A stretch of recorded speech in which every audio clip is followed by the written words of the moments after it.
confío en que pueda darse y últimamente me he enfocado más casi a la formación del profesorado, ¿no? A ver eso, pues actividades concretas, que quede claro pues, los distintos palos que hay para poder comunicarlo, porque obviamente el objetivo no es que un niño salga cantando por seguirilla del colegio, es absurdo, ¿no? Ni mucho menos, pero sí que sepa valorar y que el flamenco pueda ser una herramienta, ¿no? Que si se trabaja de manera transversal es que es una herramienta preciosa para trabajar cualquier materia, desde matemática, historia, lengua, o sea, es una pena que encima siendo un elemento que es, diría, centro de nuestra cultura, no fomentemos un poquito más eso, ¿no? Pero bueno, es algo que se va consiguiendo, que necesita tiempo y que estamos en ello. Y como nunca estamos en el mundo académico y lo que hemos tenido durante años, que ha sido maravilloso, pero que era otra cosa, era poesía flamenca, eran los sonidos negros de Lorca, que ha sido maravilloso, pero claro, estamos muy alejados de la investigación. Y ahí volvemos un poco a esta visión de los viajeros románticos y de esa visión que, bueno, difiere un poquito después del tema de estudio, ¿no? De tal manera que tú que os queda mucho el flamenco, eh, a los castellanos, los sonidos castellanos están prácticamente extinguidos. Y en la escuela prácticamente ni aparecen. O sea, esto es una de las cosas que mañana trabajaremos con Jesús Tejas, ¿vale? Cómo recuperar esos sonidos que vosotros ya habéis empezado a andar del flamenco, de vuestras músicas en el cole, y cómo nosotros casi los tenemos desaparecidos. Muchos ritmos tradicionales que los sustituimos por otro ritmo, ¿vale? Entonces sí que nos das un poco de envidia. Y los que me dan mucha envidia, fueron los niños del colegio donde hiciste prácticas. O sea, ellos estarán contando, pues yo, Rocío Márquez fue mi profe de música.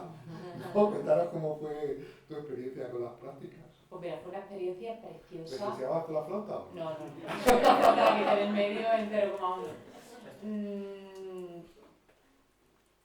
Me tocó en un barrio desfavorecido de Sevilla y fue una experiencia tan bonita. Bueno, yo llegué el primer día, vi cómo estaban en el recreo y la que estaba liando en el recreo, y yo dije, esta gente tiene un soniquetazo, que de aquí vamos a hacer un grupo, que veremos a ver si no nos vamos por ahí de ira.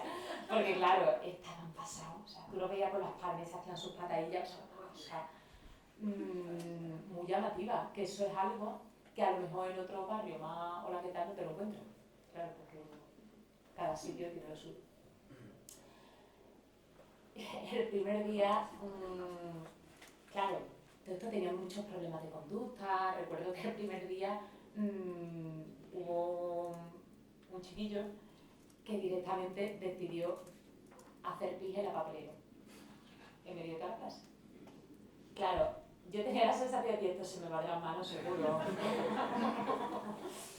Y entonces, bueno, me puse muy seria y tal, lo más seria que pude, y le dije, bueno, ya está, ahora mismo, por favor, sal, y esto lo tendré que hablar con el jefe de estudio y con tus padres. Y en ese momento me mira y dice, para ver si lo encuentra. Y ahí te das cuenta realmente que hay que hacer un cambio de chip, que todos los planes de estudio están muy bien, pero que por lo que te encuentras en el aula necesita una adaptación 100%. Y en muchos casos, a mí, que aprendan a leer en clave de sol, sinceramente, me parece lo menos. Creo que hay muchos conocimientos por encima de eso y desde luego mi objetivo pues estaba en intentar conectar con ellos y sacar lo mejor de cada uno, ¿no? Y como encima además estaba en un área que era la de música, que te permite bastante, pues esto, en este caso decir, venga, ¿qué estáis? ¿Por rumba? ¿Por bulería? Vamos a partir de ahí, vamos a buscar letras que de verdad tengan un sentido y tengan un mensaje que yo quiera que vosotros grabéis a fuego. Y quiero que hagamos grupos, y quiero que entendáis que si alguno del grupo está fuera de compás, el grupo no funciona, porque eso tiene mucho mensaje. Quiero que entendáis que cuando hay alguien que está delante, necesita la fuerza de todos los compañeros de atrás, porque si no el de delante no se encuentra bien. Quiero que sintáis eso por vosotros mismos. Quiero que, entonces esa fue mi experiencia y fue preciosa.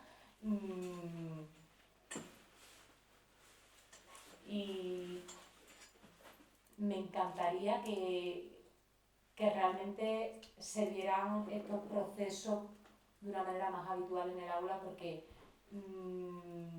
realmente partiendo de lo popular creo que no es tan difícil, ¿sabes? Que es más una intención que tenemos que llevar y eso, ¿no? Saber que la peculiaridad del grupo y del alumno o de la alumna merece que hagamos ese esfuerzo, vamos, que seguro todos los que estáis aquí, ya con la intención de estar aquí y de aprender, lo hacéis a diario, ¿no?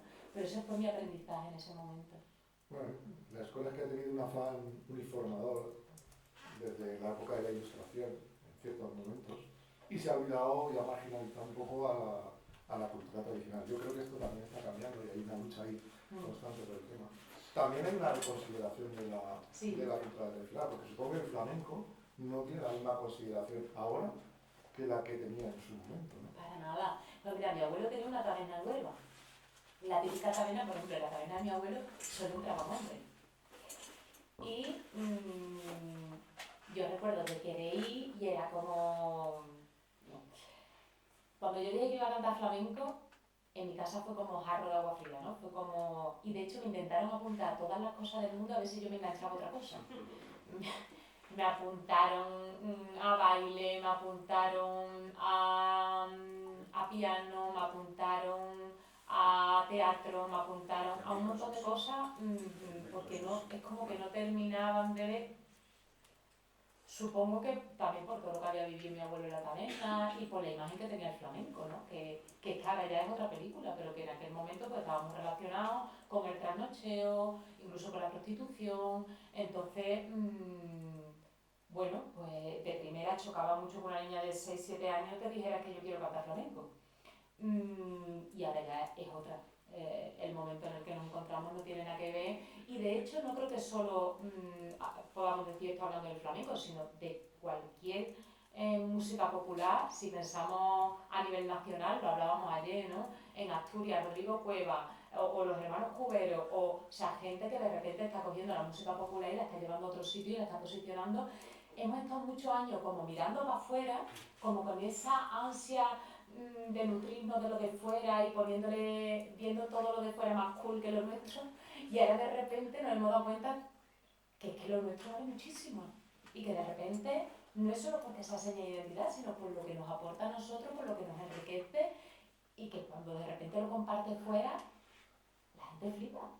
Entonces, bueno, es como volver a poner en valor todo eso desde otro lugar, ¿no? Desde un lugar distinto. Porque además mucha de la gente que os dedicáis al flamenco ya tenéis conocimiento de conservatorio, de música, pero yo supongo que ahora el flamenco entrará en los conservatorios, pero supongo que tu experiencia con el flamenco y el conservatorio no es como muy... No sé, pregunto, no lo sé, porque quizá, ¿vale?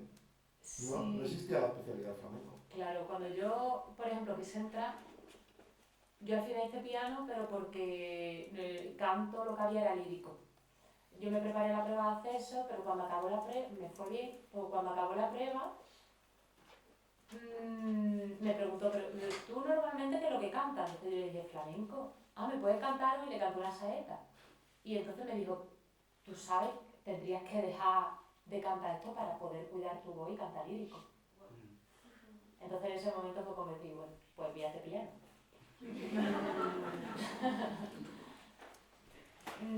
Afortunadamente ya eso ha cambiado bastante, ¿no? Entonces, claro, es que estamos hablando que en 20, 25 años la técnica cambió muchísimo, mucho.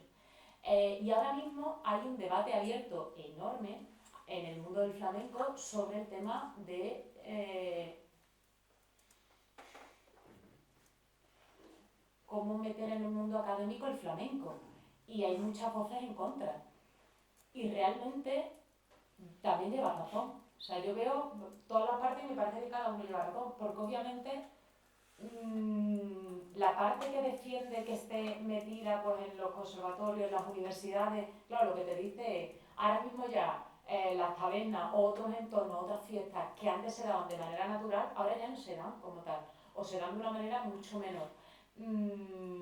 No podemos vivir de espalda al presente, o sea, ya es una realidad que esto está y es que además puede aportar mucho, puede hacer que continúe, pero sin lugar a dudas no va a continuar como así hasta ahora. Claro que el entorno condiciona muchísimo y no podemos tampoco negar y decir, no, pues se dará igualmente el proceso de aprendizaje. Claro que no va a ser igual y que van a cambiar muchísimas cosas, pero forma parte de la evolución de la vida, forma parte, o sea, de hecho, una cosa que a mí siempre me gusta contar es que al principio de los cafés cantantes, ¿vale? Estamos hablando del principio del siglo pasado. Silverio Franconetti, que fue un empresario que creó los cafés cantantes, fue el que ideó esa fórmula. Ya algunos puristas de la época le criticaban que por su culpa se iba a perder la pureza del cante.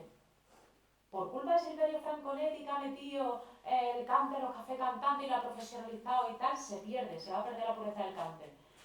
Esa pureza del cante que se iba a perder es lo que ha sido nuestra fuente, o sea, esa pastora, esa la niña de los peines, ese Valero, estamos hablando de lo que ahora es como la esencia, ¿no? Te quiero decir, si no hubiéramos permitido que esa profesionalización se hubiera dado, porque le iba a quitar pureza, que seguramente se la perdería con respecto a los cuartos, al cante de los cuartos de los señoritos, que era lo que había antes. Probablemente se la quitaría, a mí lo de quitar me parece tal, pero bueno, lo variaría, claro que lo variaría, pero si no, es que el flamenco no sería hoy lo que es. Entonces, igualmente, que ahora esté en las universidades o en los conservatorios, es el mismo paso que en su día fue que entraran los cafés cantantes y que se profesionalizaran. Pues gracias a eso también se han estandarizado muchos estilos, se han conservado muchos estilos y ha ido caminando. Y ahora pues ocurrirá lo mismo, con su cara A y con su cara B, porque no todo es bonito, ¿no? Y es verdad que a veces pues podemos echar de menos una frescura o una película que si lo meten en el aula pues se pierde. Pues que es verdad, y no pasa nada porque lo reconozcamos, ¿no? Sí, solemos decir que la tradición no está para conservar las ascuas, sino para mantener el fuego vivo. Entonces, es necesario evolucionar la tradición para que... Ahora hablaremos un poco de eso. Total. Pero hay una cosa que, bueno, desde el área de ciencias sociales, sobre todo más tema que yo, ¿vale? Tenemos ahí el RQR en el tema de que desde bueno, Martín también, que ha hecho mucho trabajo en este tema, que es importante también que las futuras maestras y maestros trabajen en investigación, sepan citar, sepan realizar trabajos de investigación. ¿Y a ti cómo se te ocurre hacer una tesis doctoral? Bueno. ¿Cómo llegaste a la conclusión de decir, bueno, voy a investigar sobre el flamenco, voy a hacer una tesis tan compleja? Tiene alguna pequeña introducción después de su tesis. Tiene dos partes, una parte de entrevistas con, digamos, grandes leyendas flamencas y una segunda parte de análisis de la voz y las distintas partes del cuerpo y cómo se relacionan. ¿Vale? ¿Cómo te da por hacer una tesis? Y una tesis tan compleja. O no sé si te lo has preguntado alguna vez. Sí, sí. Porque, a ver, nosotros aquí los académicos que estamos, cuando alguien se plantea hacer una tesis doctoral es porque se va a dedicar a la docencia, ¿no? Fuera de la docencia, pues nos parecía un trabajo, un esfuerzo muy grande para un trabajo arduo. Pero en mi caso se ha juntado, por un lado, que a mí es un tema que me apasiona, y por otro lado, este compromiso del que hablábamos antes, que claro, voy a poner de pie con tu permiso. Claro. Yo cuando era pequeña, y como empecé muy chica, me salieron novios.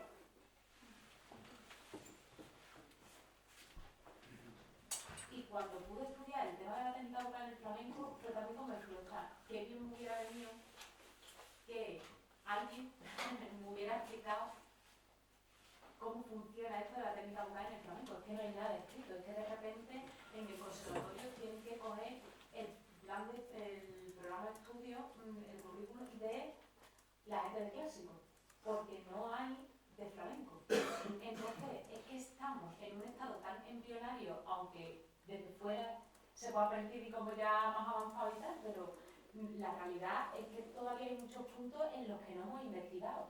Y es como decir, yo sé que a lo mejor, si me pongo a estudiarlo, lo que voy a hacer es un granillo, porque no es nada. Pero ya es un punto de partida para los que vengan, ¿no? Ya se encuentran con algo. Y igual que me pasa con la técnica vocal, me pasa con un montón de temas con un montón de temas que me encantaría seguir investigando, pero no por el hecho de decir tesis y no tesis, sino por mí misma y por facilitar un poco el camino de los que vienen, ¿no? Que me parece que eso es fundamental. Se me viene Carmen Linares, ¿no? Una mujer que ha hecho tanto por allanarnos el camino a las que hemos venido después, que realmente sin cada paso que ella ha dado, nosotros nos lo hubiéramos encontrado mucho más difícil, ¿no? Lo hubiéramos tenido mucho más difícil. Entonces, yo dije, bueno, es un tema que me apasiona, que es la técnica vocal. Creo que por otro lado puede venirle bien a los que vienen detrás y a las que vienen detrás encontrarse con este trabajo y ayuda a que sigamos avanzando.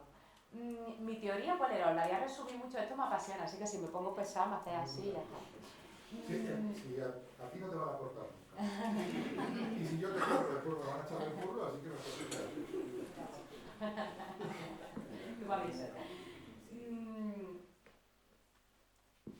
El proceso de fonación funciona de una manera bastante simple, que es inhalamos el aire, llenamos los pulmones, el diafragma de una manera indirecta empuja hacia una columna de aire que al pasar por las cuerdas vocales producen el sonido.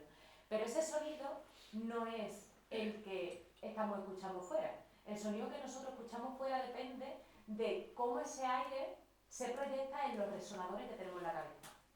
¿Vale? Entonces, aunque todos tenemos un timbre que nos hace, que hace que los demás nos puedan diferenciar, que nosotros mismos nos identifiquemos, podemos tener muchos más colores. Sí hay un timbre, pero hay muchos colores. Esto, imaginaos que es como que a un pintor de repente le multipliquen los colores para poder hacer un cuadro, ¿no?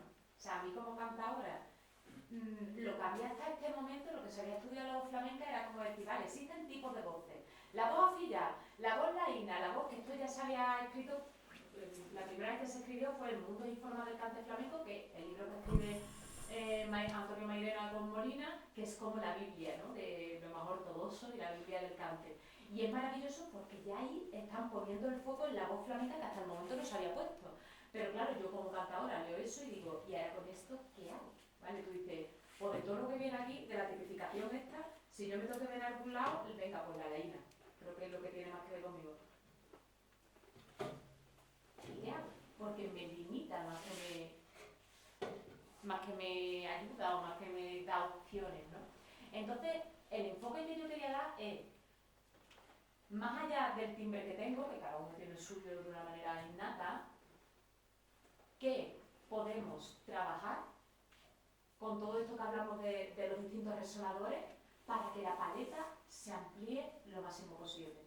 Porque eso ya ahí sí me da posibilidades creativas, ¿no? Y a la hora de metiéndonos ya en una enseñanza un poquito más específica, en una enseñanza de cante flamenco, sí creo que tiene un campo mucho más amplio, ¿no? para desarrollar. Entonces, por ejemplo, pues el frontal, que es este de aquí,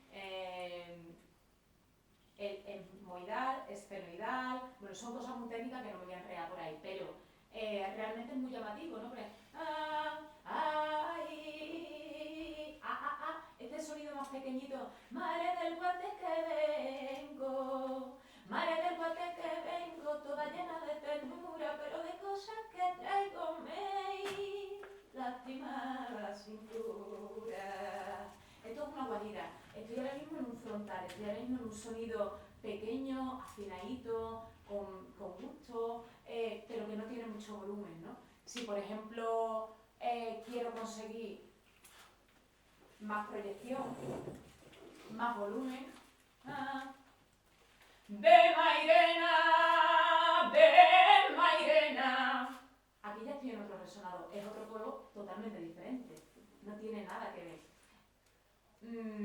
Claro, todo esto, yo tenía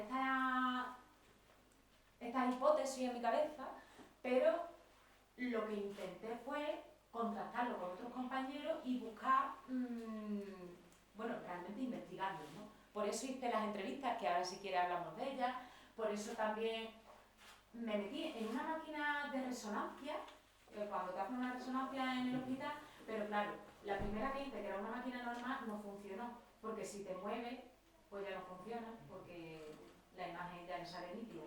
Entonces tuve que buscar existe una máquina de resonancia cinemática que son las que se hacen los deportistas de élite, que claro, ellos sí necesitan, como son cosas tan concretas, estar en movimiento, por ejemplo, para ver si tienen bien la rodilla, pues tienen que mover la rodilla para ver qué es lo que está rozando mínimamente, ¿no? Como ya hilamos fino. Y entonces ahí sí puede estar en movimiento. Entonces me dejaron, conecté con un grupo de Valencia, el grupo ERESA, que colaboran con personas que investigamos, y entonces me dejaron, imagínate, eso era como estar en un parque de atracciones, un día entero con la máquina, yo sola ahí para hacer lo que quisiera. Entonces me puse a cantar la misma frase, en el mismo tono, con el mismo compás, o sea, intentar que hubiera las menos variaciones posibles, pero colocándolo en distintos resonadores, para ver físicamente qué diferencias había. Y efectivamente existen diferencias. Entonces ya ahí no estamos hablando de sensaciones, estamos hablando de que físicamente hemos comprobado que hay diferencia, ¿no? O sea, pasar lo que son sensaciones a el mundo de la investigación. Esto también pues lo intenté contrastar con otros compis a través de las entrevistas, que fue muy bonito ver, pues por ejemplo, como con otros nombres y con otras palabras, pero de repente, pues a lo mejor Estrella Morente en la entrevista suya, pues me hablaba de, sí, cuando el sonido pasa entre los dos ojos, cuando pasa entre las cejas, que está ahí muy afinadito, claro, ella no te va a decir el seno frontal, pero sí te lo está colocando justamente, ¿no? O cuando Calixto Sánchez dice, sí, porque el sonido que en el flamenco se ha llamado sonido natural, porque la etmoidad en el flamenco siempre se ha llamado sonido natural, te decía, el que tenía Tomás Pavón, ese que se coloca en el paladar, en el velo del paladar, claro, eso es ahora el etmoidal. No te dicen el nombre exacto del seno, pero te están describiendo perfectamente por sus sensaciones dónde está colocado ahí el aire en esa proyección. O en el esfenoidal, que Naranjito de Triana le decía el sonido de coronilla, que es esta voz que está como metido en una tinaja, ¿no? No hay cantadores, esto último que he hecho, ¿no? Que tiene como una reverberación que no tiene nada que ver con una colocación más delantera, más facial. ¿Vale? Entonces fue muy bonito también comprobar cómo los compis, con sus propias palabras, pero describían estas colocaciones.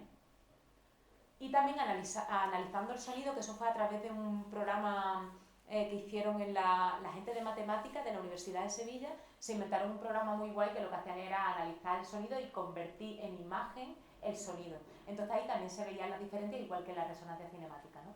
Entonces, bueno, esa fue mi investigación, ese fue mi estudio. Y lo que más me gusta es que ahora mismo yo la abriría por otros lados totalmente diferentes, ¿no? En esto de lo que hablamos de siempre ir actualizando y que aunque partimos de lo rural, de lo popular, de la raíz, pero que realmente se puede llevar a donde queramos y sigue existiendo esa conexión, ¿no? Por ejemplo, ahora que estoy como loca escuchando a Diamanda Galás, me ha dado toque por esta mujer, si la habéis escuchado, la recomiendo muchísimo, un disco que tiene que se llama Benacaba. Ahí ella normalmente canta lírico, pero ahí experimenta mucho con el tema del grito.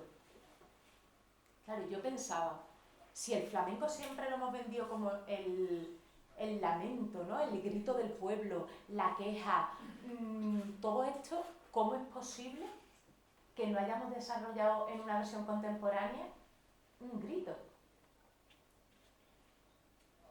Yo ahora mismo me estoy estudiando por ahí, o sea, yo ahora mismo en mi búsqueda interna y en mi investigación ando por ahí, ¿no?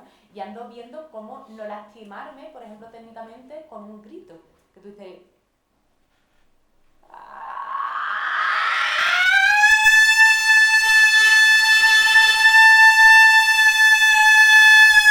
Ve por ahí cuántas posibilidades hay, infinitas. Realmente, te pones a ver lo que se puede hacer en lo contemporáneo, pero claro, eso por ejemplo en el flamenco no...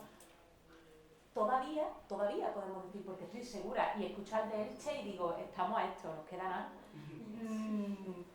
Es cuestión, ¿no? O sea, es un camino que se está andando ahora, es entender que no podemos hablar mirando para atrás. Tenemos que girar para atrás para ver lo que ha pasado y tenemos automáticamente que mirar para adelante para ver qué es lo que viene y qué es lo que está ocurriendo, ¿no? Y es muy necesario que tengamos esa conciencia en el flamenco para que no se nos quede en algo estático, en algo aburrido, justamente lo que tú decías, ¿no? Es necesaria esa evolución, igual que es necesaria, yo lo veo siempre como los raíles de un tren, ¿no? Que van a la par. O sea, si quitas uno de ellos, el tren no anda.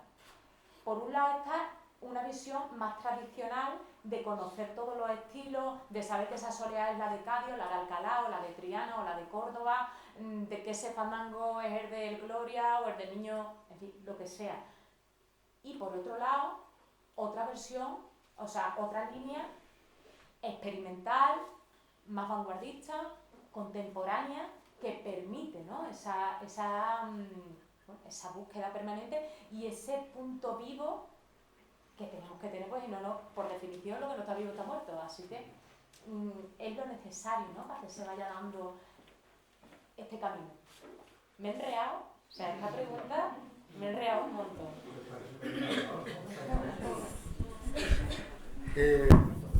La última vez que hablamos, en la circular, ya estuviste en uno de los programas, titulamos la entrevista Feminijondista.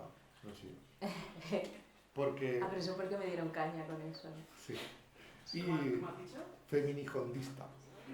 Y porque supongo que una de las cosas que más han cambiado son las letras del flamenco. ¿Tú en el último has trabajado con Carmen Camacho, creo? Sí, con Maquichuca. También hay letras de García Montero, de San Juan de la Cruz, que es bastante diverso. Pero ha cambiado mucho lo que cuenta el flamenco, ¿verdad? Sí. La narración del flamenco. Claro, mira, yo recuerdo lo que hablaba antes, que en el flamenco siempre empezamos por imitación. Entonces, en esa imitación tú eres tan chica que tú no te estás planteando ni lo que estás cantando. Tú te aprendes una letra y la cantas y punto, ¿no? Llega un momento, yo recuerdo la primera vez que a mí se me cruzó una letra en la boca, que yo dije, esto no lo puedo cantar. Estaba en Cristina Jerez, era donde estaba estudiando en ese momento, y me lo estaba poniendo José de la Tomasa, que es un maestro que yo además admiro, quiero y lo adoro, ¿no? Entonces estábamos por bulería y dice, mi marido me ha pegado porque quiere que le guise papita con bacalao. Esta es de las más populares del mundo. Hago. Claro, y de repente yo... María me ha pegado. Y yo dije, en verdad esto... Y le dije, maestro, yo es que esto no lo puedo cantar. Es que yo esto no... Puedo, pero no quiero, vamos. Entonces, como José es muy lindo y respeta mucho y tal, y fue como, bueno, Rosa,